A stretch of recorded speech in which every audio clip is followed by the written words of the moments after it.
রা চাচা গরু কত হইলো? চাচা গরু এটা 20। গরু তো ভালো হয়েছে চাচা। আপনি ঘরে গরু কিনে নেই? না চাচা আমার গরু কিনি নেই, কিনবো।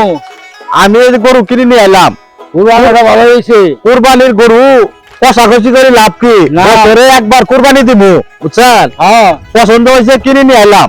হ্যাঁ ভালো হয়েছে, আনা করবো না। আজকে হইতে গেলাম না আমি।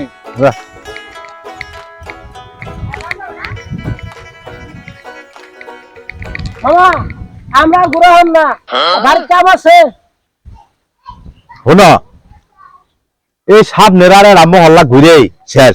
আমি যে গরুটা কিনে নিয়ে এলাম, এটা যদি এলাকার মানুষে না দেখে, তাহলে কুরবানি যে দিব এটা আমার নাম থাকবো কি?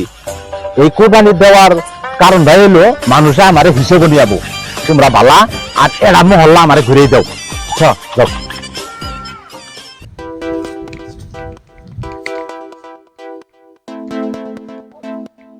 হ্যালো, এই তোরা কই রে? আমি গরু নিয়ে বড় ঝামেলায় পড়ছি। তোরা তো খালি দোকানে দোকানে আড্ডা মারি বেড়াইতাছস। শুনই, এখন তো এই মহল্লা দিয়ে ঘুরে দিয়ে হালাম মানুষের। আমি আছি নয়াপাড়া। এখন তাহলে কোন দিকে মানুষ বেশি? গরু নিয়ে ওই দিকে যাবো, মানুষের তো ধ্যান রাখবো। আচ্ছা তাহলে আমি ওই দিকে গেতাছি। শোনো, ওই বাদলের দোকানে মনির দোকান দিয়ে এলা লোকজন বেশি। আমরা ওই দিক গেলে মানুষ এলা দেখবো। ওই পর্যন্ত এলা যাবো, এই পর্যন্ত আমার যাও।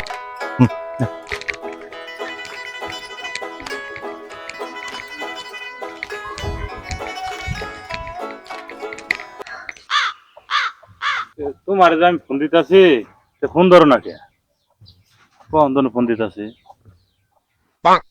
তোর ফোন ধরলে কি আমার আর ইজ্জত বাড়বো? শোনো, এলাকার মধ্যে না এটা বলা বলি করতেছে, সবাই কইতাছে যে আম গরু গরুই নাকি এবার কুরবানি সেরা গরু। তোরা যদি খালি আমার বুদ্ধিটা শুনতি, তাহলে পুরা কেকেশ্বর ইউনিয়নের মানুষও কবার পাইতো যে আমরা কুরবানি গরু কিনছি। তুমি কি জানি বুদ্ধি করছিলা, আমার তো মনে নাই। আমার বুদ্ধি তগরে মনে থাকবোই কেমনে? হাস্তরে আছে না মেঘ গেলে গা ছাতি কি? তগর বুদ্ধিটা যে কামে লাগাইছি, এই জন্য আমার বুদ্ধির কথা তগর আর মনে নাই। তাহলে শুনো, তাহলে বুদ্ধি দে ভাঙ্গাই কও, দরকার বললে আজই কাজে নাগে হেলাম, এই মুহূর্তে কাজে নাগে হেলাম কও। আমি তো তগরে আগেই কইছিলাম যে কুরবানি গরুটা ছাইরি দিয়ে আমরা পিছে পিছে দৌড়াই, আর কইতাম যে কুরবানি গরু ছুটি গেছে, কুরবানি গরু ছুটি গেছে গা। এলাকার এমন কোন মানুষ নাই যে না জানতো আমরা কুরবানি গরু কিনছি। তোরা তো বুদ্ধিটা ধরলি না। তাহলে এক কাম করি, আমি তো আর তোমার বুদ্ধি আমি এতটুকু বুঝি নেই, আমার মাথা ধরে নাই। তাহলে এক কাম করি, গরু ছাড়ি দিয়ে দরকার ধারবাই দেবে, আরেক পাড়া নিয়ে আমরা দুই চার পাড়া হুদ্দা ঘুরে করবে। এখন আর গরু ছাড়ি দেবো না, এখন বুদ্ধি আর একটা বাইর করছি। এখন তারে খালি তোরা আমার সাথে থাকবি, দেখবি কি একটা বুদ্ধি বাইর করছি। এটা ফাঁস করন যাবো না। আচ্ছা ফাঁস করলে কিন্তু আর ইজ্জত থাকবো না। আচ্ছা, দেখি এটা কিভাবে বুদ্ধি। এখন কুরবানির নিয়ত করে ফেলাইছি, এটাই তো আমরা দেখ সব পাই গেছি গে। এখন তো এটা তোরে ছাড়াইতে এটা কাম করে ফেলাইছি। কি কাম করছো? আমরা যে গরু 1,20,000 টাকা দিয়ে কিনছি, এই গরুটা জাহের আলী আয় হাইরে 1.5 লাখ টাকা কইছে। আমি তো গরু বেশি ফেলাইছি। আজকে তো ঈদের দিন, আজ তার গরু কিনন যাবো না। এখন আমি যা যা করবো তুই খালি ওই হ হ করে যাবি, তাহলে মনে করবি যে আমার কাম হয়ে যাবো। মানুষকে বোঝা হবো না যে কুরবানি কি নাকি দিলাম না। চাচা কুরবানি তো দেওয়া শেষ হয়ে গেল গা, আপনি ঘরটা নিয়ে গেলেন না বাবু? আমগোটা যে নিয়ে যাবো, ডাক্তার নিয়ে গরুটা চেক করছি, 5 মাসের গাব বাড়াইছে।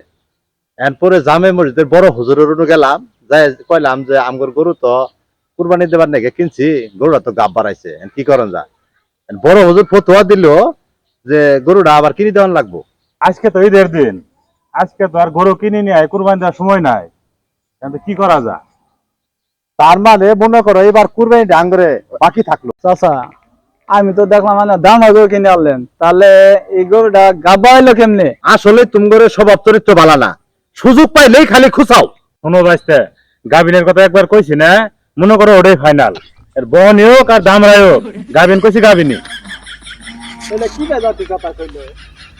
এই পোলাপান করলে আসলে বেশি কথা কয়, গাভিন কইছি গাভিনী। জান